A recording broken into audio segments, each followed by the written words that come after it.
7 দিনের তাপপ্রবাহের পর ঢাকাসহ বিভিন্ন স্থানে স্বস্তির বৃষ্টি, বজ্রপাতে 6 জেলায় 12 জনের মৃত্যু, হামে সারা দেশে 8 শিশুর প্রাণহানি। জ্বালানি পরিস্থিতি পর্যালোচনায় 10 সদস্যের সর্বদলীয় কমিটি গঠন, সংসদ সদস্যদের শুল্কমুক্ত গাড়ি সুবিধা বাতিলের বিল পাস। সাগরনী হত্যা মামলার তদন্তে আরও 6 মাস সময় পেল টাস্ক ফোর্স, প্রাথমিক তথ্য না থাকায় কিছুটা সময় লাগছে বললেন অ্যাটর্নি জেনারেল। এবং রূপপুর প্রকল্পের হাত ধরে পরমাণু যুগে প্রবেশের পথে বাংলাদেশ, 28 এপ্রিল ফুয়েল লোডিং, আগস্টে জাতীয় গ্রিডে যুক্ত হবে 300 মেগাওয়াট বিদ্যুৎ।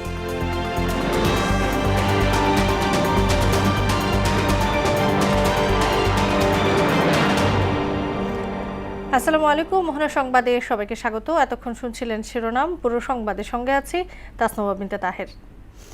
দেশের 6 জেলায় বজ্রপাতে অন্তত 12 জনের মৃত্যু হয়েছে। এর মধ্যে গাইবান্ধায় 5, জামালপুরে 2, সিরাজগঞ্জে 2 এবং নাটোর, বগুড়া এবং পঞ্চগড়ে 1 জন করে মারা গেছেন। এক সপ্তাহের বেশি সময় ধরে চলা তাপপ্রবাহের পর আজ ঢাকা, ময়মনসিংহ, রংপুর ও সিলেট বিভাগের কিছু স্থানে বৃষ্টিপাত হয়। এর সঙ্গে আকস্মিক বজ্রপাতে এসব প্রাণহানির ঘটনা ঘটে। আরও জানাচ্ছেন ডলি বিনতে মনোয়ারা। রবিবার দুপুরের পর থেকে দেশের বিভিন্ন স্থানে শুরু হয় ঝড় ও বজ্রবৃষ্টি। এক সপ্তাহের বেশি সময় ধরে চলা তীব্র দাবদাহের পর এই বৃষ্টিপাত প্রশান্তি আনে জনজীবনে। তবে বজ্রপাতে মৃত্যুর ঘটনা ছিল মর্মান্তিক। সারা দেশে অন্তত 12 জনের মৃত্যু হয়। গাইবান্ধায় শিশুসহ 5 জনের প্রাণ যায়। এর মধ্যে সুন্দরগঞ্জ উপজেলার ধোপাডাঙ্গা গ্রামে 3 জন, ফুলছড়ি উপজেলায় 1 জন এবং সাঘাটা উপজেলার হেলেঞ্চা গ্রামে 1 জনের মৃত্যু হয়। সিরাজগঞ্জের রায়গঞ্জ ও তারাস উপজেলায় মৌসুমের প্রথম ঝড় বৃষ্টির দিনে বজ্রপাতে 2 জন মারা গেছেন। রায়গঞ্জ উপজেলার মল্লিকচান গ্রামে মাঠে কাটা ধান স্তূপ করে রাখছিলেন একই পরিবারের কয়েকজন। এমন সময় বজ্রপাতে হোসেন আলী শেখ গুরুতর আহত হন। স্থানীয় এক চিকিৎসকের কাছে নিয়ে গেলে তাকে মৃত ঘোষণা করা হয়। এদিকে জামালপুরে পৃথক স্থানে বজ্রপাতে 2 জনের মৃত্যু হয়েছে। এছাড়া আরও 4 জন আহত হয়। এছাড়া নাটোরের সিংড়া, বগুড়ার গাবতলী এবং পঞ্চগড়ে 1 জন করে মারা গেছেন। অন্যদিকে কয়েকদিন তীব্র গরমে হাঁসফাঁস অবস্থা শেষে রাজধানীতে স্বস্তির বৃষ্টিপাত হয়েছে। জনমনে মিলেছে প্রশান্তির প্রলেপ। ডলি বিনতে মনোয়ারা, মোহনা সংবাদ। গেল 24 ঘন্টায় হাম আক্রান্ত হয়ে আরও 8 শিশুর মৃত্যু হয়েছে। ওই সময়ে নতুন করে মৌসুমের রেকর্ড সংখ্যক 1421 জনের শরীরে এই রোগটি শনাক্ত হয়। এ নিয়ে 15 মার্চ থেকে এখন পর্যন্ত 32,028 জন হামে আক্রান্ত হলো। রোগীর চাপ বাড়তে থাকায় চিকিৎসা সেবা দিতে হিমশিম অবস্থা সারা দেশের হাসপাতালে। ডলি বিনতে মনোয়ারার আরেকটা রিপোর্ট। দেশজুড়ে উদ্বেগজনক হারে বাড়ছে হামে আক্রান্ত শিশুর সংখ্যা। গেল 24 ঘন্টায় হাম ও এর উপসর্গ নিয়ে আরও 8 জনের মৃত্যু হয়েছে। এর মধ্যে 1 জন নিশ্চিতভাবে হামে আক্রান্ত ছিলেন এবং বাকি 7 জন হামের উপসর্গ নিয়ে মারা গেছেন। স্বাস্থ্য অধিদপ্তরের তথ্য মতে 15 মার্চ থেকে এখন পর্যন্ত হামে আক্রান্ত হয়ে মৃত্যুর সংখ্যা দাঁড়িয়েছে 259 জনে, আর আক্রান্তের সংখ্যা 36,631 জন।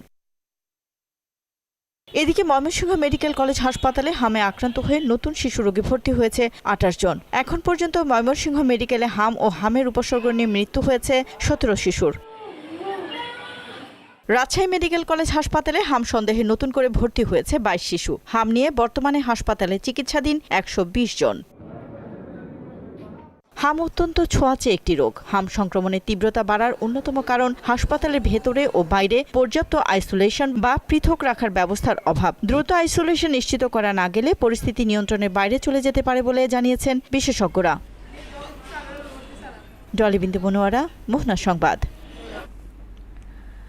জ্বালানির সংগ্রহে পুলিশ সহ জরুরি সেবায় নিয়োজিতদের জন্য রেশনিং তুলে নেয়ার কথা জানিয়েছেন সংসদ নেতা প্রধানমন্ত্রী তারেক রহমান। বিকেলে সংসদ অধিবেশনে এ কথা বলেন তিনি।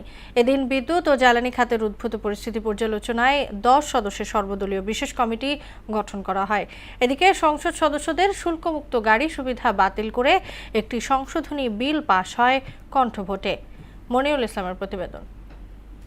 কার্যসূচিভুক্ত প্রশ্ন জিজ্ঞাসা ও উত্তর স্পিকার হাফিজ উদ্দিন আহমেদের সভাপতিত্বে সংসদ অধিবেশনের শুরুতেই প্রাধান্য পায় বিদ্যমান জ্বালানি পরিস্থিতি। সংকট মোকাবেলায় নেওয়া হয় গুরুত্বপূর্ণ কিছু সিদ্ধান্ত। সংসদে জাতীয় গুরুত্বপূর্ণ বিষয় নিয়েই আমরা আলাপ আলোচনা চালাবো। এর অংশ হিসেবে বিদ্যুৎ ও জ্বালানি মন্ত্রী, প্রতিমন্ত্রী সহ 10 সদস্যের একটি সর্বদলীয় বিশেষ কমিটি গঠনের প্রস্তাব সংসদে অনুমোদন হয়। বিশেষ এই কমিটির মেয়াদ হবে 30 দিন, যাদের দায়িত্ব হবে বর্তমান পরিস্থিতি গভীরভাবে পর্যালোচনা করে মাঠ পর্যায়ের বাস্তবতা যাচাই এবং পরবর্তী করণীয় সম্পর্কে সুপারিশ দেয়া। এই কমিটির কার্যপরিধি হবে সাম্প্রতিক জ্বালানি উদ্ভূত পরিস্থিতি মোকাবেলায় করণীয় সম্পর্কে সুপারিশ সহ সংসদে রিপোর্ট প্রদান করা। কমিটির মেয়াদ কমিটি গঠনের বিজ্ঞপ্তি প্রকাশের তারিখ হতে 30 দিন। আর প্রধানমন্ত্রী তারেক রহমান বলেন, জননিরাপত্তা ও সেবার মান অক্ষুণ্ণ রাখতে পুলিশ সহ জরুরি সেবায় নিয়োজিতদের জ্বালানি সংগ্রহের রেশনিং পদ্ধতি থাকছে না। জননিরাপত্তা, আইনশৃঙ্খলা ও জরুরি সেবা সচল রাখতেই এই সিদ্ধান্ত বলে উল্লেখ করেন তিনি। এমার্জেন্সি বাহিনী যারা আছে, পুলিশ হোক, অ্যাম্বুলেন্স হোক, ফায়ার ব্রিগেড, এই জাতীয় যারা আছে, তাদের উপর থেকে এই যে এমবার্গোটা ছিল এটা সরিয়ে নেওয়া হয়েছে। এটা আরো 2 দিন আগে এই সিদ্ধান্তটি আমরা গ্রহণ করেছি, 2 দিন আগে এটি ক্লিয়ার করে দেওয়া হয়েছে। কাজে আশা করি ইনশাল্লাহ এই সমস্যা আর হওয়ার কথা না। অধিবেশনে সংসদ সদস্যদের জন্য বিদ্যমান শুল্কমুক্ত গাড়ি সুবিধা বাতিল করে সাংসদদের পারিশ্রমিক ও ভাতা সংশোধন বিল পাশ হয় কণ্ঠভোটে। সংসদে উত্থাপিত আকারে the members of parliament remuneration and allowances amendment bill 2026 অবিলম্বে বিবেচনার জন্য গ্রহণ করা হোক। যারা এই প্রস্তাবের পক্ষে আছেন তারা হ্যাঁ বলুন, যারা এই প্রস্তাবের বিপক্ষে আছেন তারা না বলুন। আমার মনে হয় হ্যাঁ জয়যুক্ত হয়েছে, হ্যাঁ জয়যুক্ত হয়েছে, হ্যাঁ জয়যুক্ত হয়েছে। জ্বালানি ব্যবস্থাপনা, সংসদ সদস্যদের সুবিধা পুনর্বিবেচনা এবং শিল্প খাতে সহায়তা বৃদ্ধি, অর্থনীতি ও সুশাসন প্রশ্নে সরকারের এই 3 বার্তাই ছিল সংসদের মূল আলোচ্য বিষয়। বর্তমান অর্থনৈতিক বাস্তবতার প্রেক্ষাপটে পুনর্বিবেচনা প্রয়োজন। রাষ্ট্রীয় ব্যয় সংকোচন, স্বচ্ছতা ও জবাবদিহিতা বৃদ্ধি এবং নাগরিকদের সাথে। মনিরুল ইসলাম, মোহনা সংবাদ, ঢাকা। প্রায় 13,500 কোটি টাকা ব্যয়ে 14টি প্রকল্প অনুমোদন দিয়েছে জাতীয় অর্থনৈতিক পরিষদের নির্বাহী কমিটি একনেক। এর মধ্যে সরকার দেবে 8,089 কোটি টাকা, বাকিটি বৈদেশিক ঋণ। বৈঠক শেষে অর্থ ও পরিকল্পনা প্রতিমন্ত্রী জোনায়েদ সাকি বলেন, প্রকল্প বাস্তবায়নে ব্যয় সাশ্রয়ী হওয়া এবং জনকল্যাণকে সর্বোচ্চ গুরুত্ব দেওয়ার নির্দেশ দিয়েছেন প্রধানমন্ত্রী। তানজিদ ভূঁইয়ার প্রতিবেদন। প্রধানমন্ত্রী তারেক রহমানের সভাপতিত্বে রবিবার বসে বর্তমান সরকারের দ্বিতীয় একনেক বৈঠক। সভায় 17টি প্রকল্প উপস্থাপন করা হয়। এর মধ্যে অনুমোদন দেয়া হয় 14টি প্রকল্প। এতে মোট ব্যয় হবে 13,445 কোটি টাকা। এর মধ্যে সরকারের নিজস্ব অর্থায়ন 8,089 কোটি 56 লাখ টাকা, বাকিটা বৈদেশিক ঋণ। অনুমোদন পাওয়া 14 প্রকল্পের মধ্যে নতুন 5টি, সংশোধিত 5টি আর বাকিগুলোর মেয়াদ বাড়ানো হয়েছে। বৈঠক শেষে সাংবাদিকদের সঙ্গে কথা বলেন অর্থ পরিকল্পনা প্রতিমন্ত্রী জোনায়েদ সাকি। বলেন, প্রধানমন্ত্রী উন্নয়ন প্রকল্প বাস্তবায়নে ব্যয় সাশ্রয়ী হওয়া এবং জনকল্যাণকে সর্বোচ্চ অগ্রাধিকার দেওয়ার নির্দেশ দিয়েছেন। একনেক সভায় মাননীয় প্রধানমন্ত্রী জনাব তারেক রহমানের সভাপতিত্বে একনেক সভা অনুষ্ঠিত হয়েছে। সেখানে টেবিলে 17টি প্রকল্প উপস্থাপিত হয়েছিল। তার মধ্যে 15টি নিয়ে আলোচনা হয়েছে। 17টি প্রকল্পের মধ্যে 6টি নতুন প্রকল্প ছিল, 7টি সংশোধনী প্রস্তাব আছে আর 4টি মেয়াদ বৃদ্ধির প্রস্তাব আছে। গৃহীত প্রকল্প নির্বাচনী ইশতেহারের সঙ্গে সামঞ্জস্যপূর্ণ কিনা তাও যাচাইয়ের নির্দেশনা আছে সরকার প্রধানের।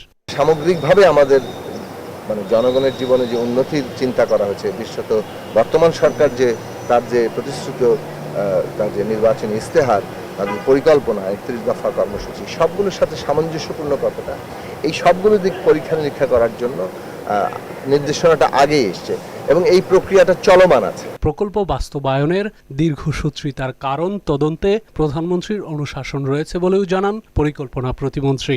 প্রকল্প বাস্তবায়নে কেন দীর্ঘসূত্রিতা হয় সেটার ব্যাপারে তদন্ত করার জন্য বলা হয়েছে।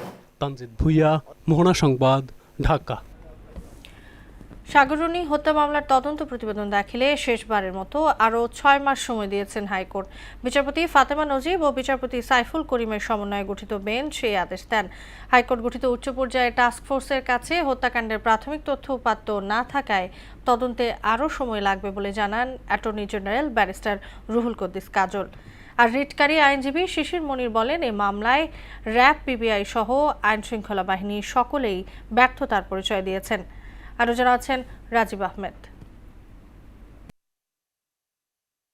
2024 সালের 17 অক্টোবর সাগররুনি হত্যাকাণ্ড তদন্ত করতে উচ্চ পর্যায়ের টাস্ক ফোর্স গঠন করে দেয় হাইকোর্ট। সে সময় 6 মাস সময় বেঁধে দিয়েছিল উচ্চ আদালত। বহুল আলোচিত এ মামলার তদন্ত প্রতিবেদন দাখিল করতে 6 মাস করে 3 বার সময় নিয়েও ব্যর্থ হয়েছেন উচ্চ পর্যায়ের টাস্ক ফোর্স কমিটি। তদন্ত করতে আরও সময় লাগবে উল্লেখ করে আদালতের কাছে কমিটির বিভিন্ন সীমাবদ্ধতার কথা তুলে ধরেন attorney general barrister Ruhul Kuddus Kajol. যে কোনো ফৌজদারি অপরাধের প্রথম কথা হচ্ছে ক্রাইম সিন।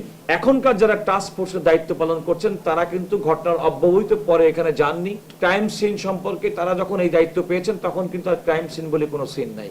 নিয়মতান্ত্রিক হস্তান্তর বর্তমান টাস্ক ফোর্সের উপরে হচ্ছে না এবং তারা সে সমস্ত তথ্যের ক্ষেত্রে তারা কোনো অ্যাক্সেস পাচ্ছে না। এটা হচ্ছে মূল বাধা। আর উচ্চমানের টাস্ক ফোর্স এখনো আলোচিত এ হত্যাকাণ্ডের মোটিভ খুঁজে পায়নি জানিয়ে এ মামলায় সকলেই ব্যর্থতার পরিচয় দিয়েছে বলে জানান রিটকারী আইনজীবী ব্যারিস্টার শিশির মনির। আজ প্রায় 14 বছর হয়ে গেল, তার কোনো রহস্য আমাদের দেশের আইন শৃঙ্খলা বাহিনী উদ্ঘাটন করতে পারছে না। আমার বিবেচনায় এর চাইতে বড় ফেইলিয়ার এবং ব্যর্থতা জগতে আর দ্বিতীয়টি থাকতে পারে না। 4-5টা জায়গায় তারা কতগুলো না না না না বলেছেন, তার সবটুকু আমি এখন বলতে পারছি না। তার মধ্যে উল্লেখযোগ্য বলেছেন যে তারা এখনো মোটিভ খুঁজে পান নাই। অপরাধ প্রমাণ না হওয়া সত্ত্বেও এ মামলায় 12 বছর ধরে কারাভোগ করা 7 আসামির জামিন আবেদন করবেন বলেও জানান শিশির মনির। তারা কোনো নিরপরাধ মানুষকে জেলে এভাবে পড়ে থাকতে দেখতে চান না। রাজীব আহমেদ, মোহনা সংবাদ, ঢাকা। জল্পনা কল্পনার অবসান ঘটিয়ে রূপপুর পারমাণবিক বিদ্যুৎ কেন্দ্রের হাত ধরে পরমাণু যুগে প্রবেশের চূড়ান্ত ধাপে বাংলাদেশ। 28 এপ্রিল আনুষ্ঠানিকভাবে শুরু হচ্ছে এর কর্মযজ্ঞ। মেগা প্রকল্পটির সুফল মিলবে চলতি বছরের আগস্ট থেকেই। পরীক্ষামূলকভাবে জাতীয় গ্রিডে যুক্ত হবে 300 মেগাওয়াট বিদ্যুৎ। সচিবালয়ে সাংবাদিকদের এসব তথ্য জানিয়েছেন বিজ্ঞান ও তথ্য প্রযুক্তি মন্ত্রী ফকির মাহবুব আনাম। মফিউর রহমানের রিপোর্ট। দেশের প্রথম পারমাণবিক বিদ্যুৎ কেন্দ্র এখন উৎপাদনের চূড়ান্ত প্রস্তুতির পথে। সব জল্পনা কল্পনার অবসান ঘটিয়ে আগামী 28 এপ্রিল বিকেলে রাশিয়ার সহায়তায় তৈরি রূপপুর প্রকল্পের প্রথম ইউনিটে শুরু হবে ফুয়েল লোডিং কার্যক্রম। এরপর চলতি বছরের আগস্ট থেকে মিলবে মেগা এই প্রকল্পের সুফল। পরীক্ষামূলকভাবে জাতীয় গ্রিডে যুক্ত হবে 300 মেগাওয়াট বিদ্যুৎ।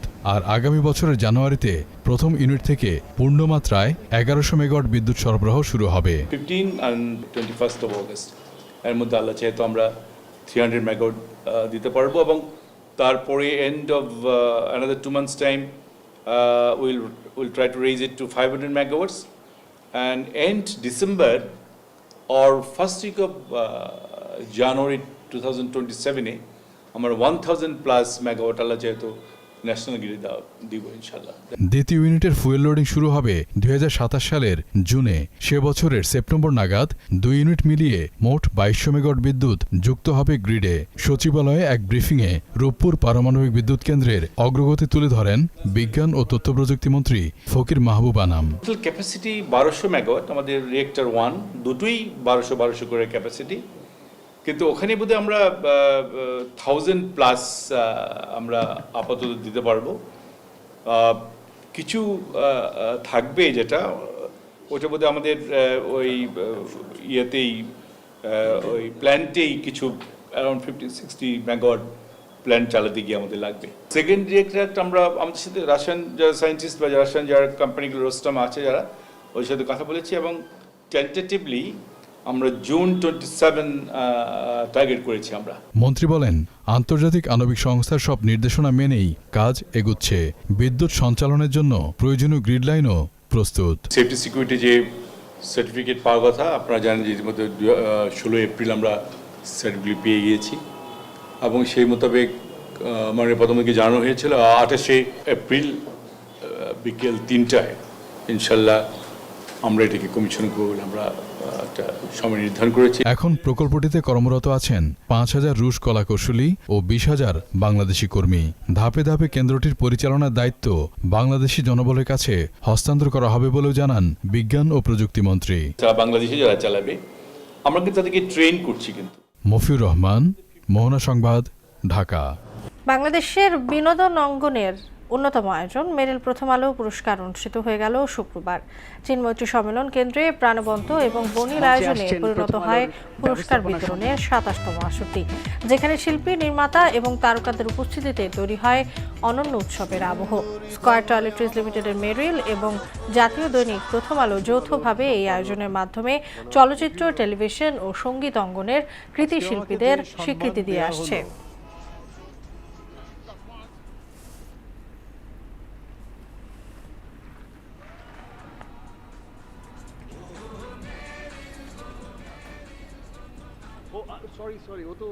সংস্কৃতি কর্মীরা আছে বলেই চলচ্চিত্র ভালো কাজে আমাদের সমর্থন। আন্তর্জাতিক প্রসঙ্গ। যুক্তরাষ্ট্র ইসরায়েল নতুন করে আগ্রাসন চালালে প্রত্যাশার চেয়েও ভয়াবহ পাল্টা জবাবের হুঁশিয়ারি দিয়েছে ইরানের প্রতিরক্ষা বাহিনী IRGC। এদিকে ইরান ইস্যুকে কেন্দ্র করে পাকিস্তানের নির্ধারিত সফরে যাচ্ছে না মার্কিন প্রতিনিধি দল।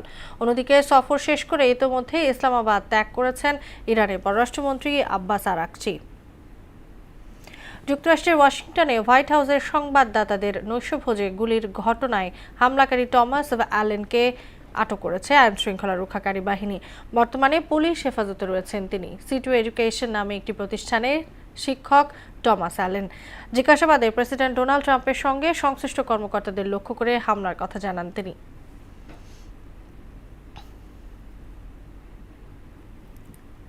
পাকিস্তানের বিপক্ষে 2 ম্যাচ টেস্ট সিরিজের প্রথমটির জন্য স্কোয়াড ঘোষণা করেছে BCB। প্রথমবারের মতো টেস্ট দলে সুযোগ পেয়েছেন তানজিব তামিম ও অমিত হাসান।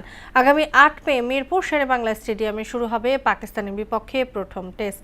সিলেট আন্তর্জাতিক স্টেডিয়ামে দ্বিতীয় ম্যাচ শুরু হবে 16 মে। সূচি অনুযায়ী 2 ম্যাচের টেস্ট সিরিজ খেলতে 3রা মে পাকিস্তান দল বাংলাদেশে পা রাখবে। সিরিজের 2টি টেস্টই বিশ্ব টেস্ট চ্যাম্পিয়নশিপের অংশ। হকি। ইন্দোনেশিয়ায় অনুষ্ঠিত এশিয়ান গেমস হকি টুর্নামেন্টের বাছাই পর্বে প্রথমবার খেলতে নেমে ইতিহাস গড়ল বাংলাদেশের মেয়েরা। টুর্নামেন্টে নিজেদের প্রথম ম্যাচে চাইনিজ তাইপের বিপক্ষে ড্রয়ের পর দ্বিতীয় ম্যাচে উজবেকিস্তানকে হারিয়ে আন্তর্জাতিক অঙ্গনে প্রথম জয়ের স্বাদ পায় বাংলাদেশ দল। এবার শক্তিশালী হংকংকে 2-1 গোলে হারিয়ে এশিয়ান গেমসের মূল পর্বে জায়গা করে নিল লাল সবুজ জার্সিধারীরা, যা চলতি বছর সেপ্টেম্বর জাপানের আইচি নাগোয়াতে অনুষ্ঠিত হবে। এই গ্রুপে 3 ম্যাচ শেষে বাংলাদেশের পয়েন্ট 7। শেষ করব মোহনা সংবাদ। যাবার আগে শিরোনামগুলো জানিয়ে দিচ্ছি আরও একবার।